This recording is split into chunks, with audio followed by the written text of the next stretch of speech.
ఇక రాజోలు రాజానగరంలో జనసేన పోటీ చేస్తుందని పవన్ కళ్యాణ్ ప్రకటించడంతో రెండు నియోజకవర్గాల్లో పార్టీ అభిమానులు సంబరాలు చేసుకున్నారు.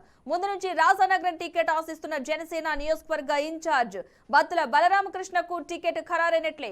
అలాగే రాజోలు నియోజకవర్గంలో పలువురు టికెట్ ఆశిస్తున్నారు. రాజోలు టికెట్ ఎవరికి ఖరారు చేస్తారు అనే దానిపై సస్పెన్స్ కొనసాగుతోంది.